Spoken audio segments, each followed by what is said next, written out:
Wala pang bowl at lavatory, saka shower. Pero mayroon na yung mga abang. Ayun yung sa heater. Abang ng shower, pusit, dala pusit na rin yan.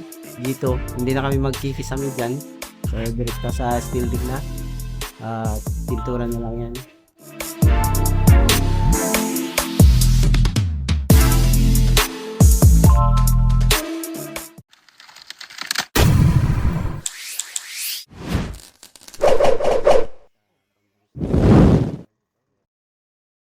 So yan mga ka-foreman, andito na yung dumating na yung ano natin, sliding window glass.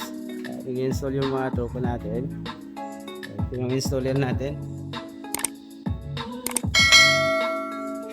Halos lahat ng project ko mga ka-foreman, so kimin yung ano, PNB, glass installation. So ito yung mga gawa nila mga ka-foreman. Smooth na smooth.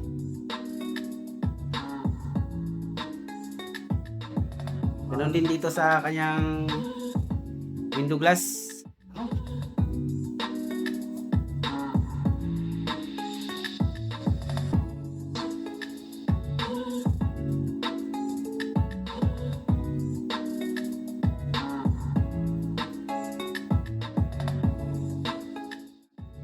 So yan mga ka-foreman, apat na kwarto kasi ito sa itaas.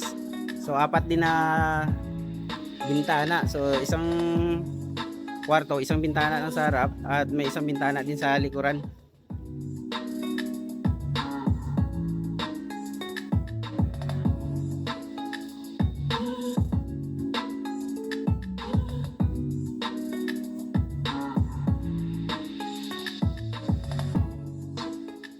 Dito sa CR mayroon ding uning dito. Ito yung kanyang bintana. So mayroon ding ano mga ka-foreman, window screen at uning ito mga ka-foreman. Yan, bubuksan natin. Ganun lang. So makapasok na yung hangin. Yan. Balik natin yung screen. Ayun. So simple lang mga ka-foreman. So balik na natin. Yan lang yung lock mga ka-foreman.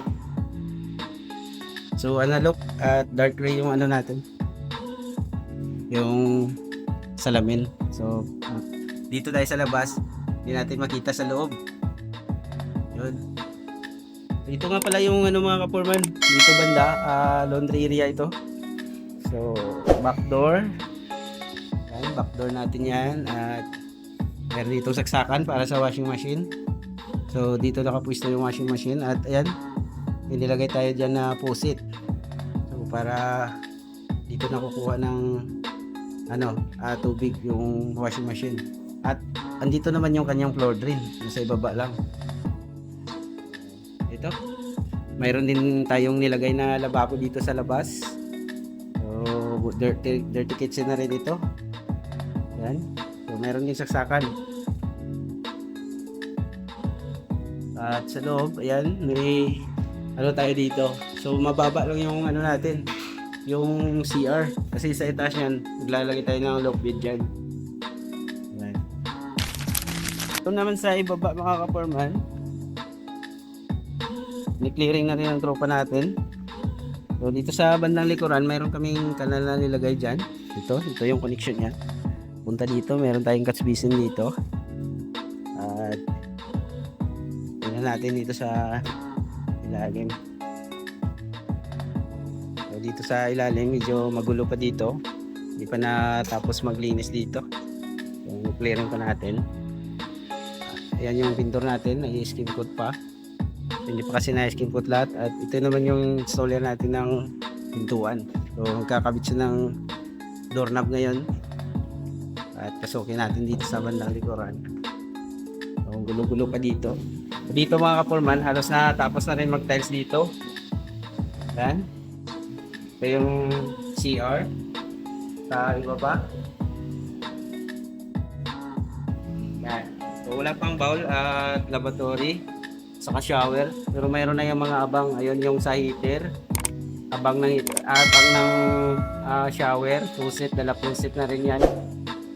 At heater, shower heater. So dito sa labas, meron din tayong lababo dito. Yan. So, yung back door. At ito, ganun din ang sitwasyon doon sa taas. Typical lang din. Merong washing area dito. So, laundry. Ayun. At merong saksakan para sa washing machine. At ito, andito yung kanal. So, open kanal lang yung ginawa namin mga kaporman para madali siyang linisan.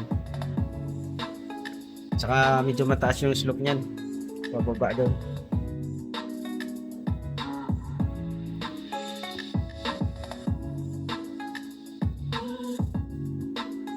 So, ganun din dito sa kabila. Yan, tagusan lang yung kanal. So, typical lang yung mga kaporman design. Bawat unit. At yan, naka-expose lang yung mga pipe natin. So, gawan doon natin ang paraan yan. Paano matago yan. Dito, hindi na kami magkikisami dyan. So, direkta sa steel dig na. Pintura na lang yan. Meron ding lababo dito. Isang lababo sa loob.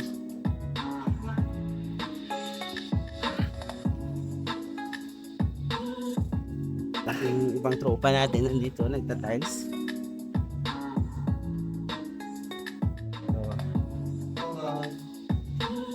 So, ito yung tiler natin. At ito, merong pinto dito. Ito yung tiler natin.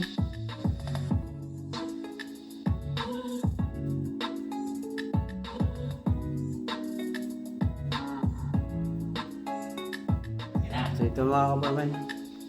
Ito yung ground floor area. So, typical lang din. Ganun lang din dito sa likuran. So, merong lababo dito. Yan. Dirty kitchen. At, yun, laundry area. May saksakan tayo dyan. Pusit. At ito. Siyempre, dito yung kanal. So, lahat ng mga kaporman, dito dadaan. Yung kanal na to. Yun yung mga downspout. Galing sa taas. Yun. So, dito na ang bagsak.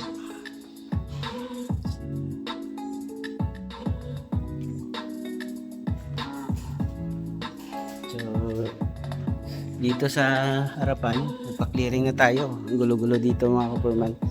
Pero pa-clearing tayo. Yan. Yung tropa natin.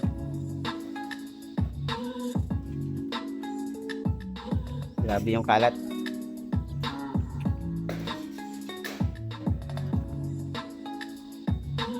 So, ito yung update sa ginagawa nating 2-story apartment. So 8 unit yan mga kaporman.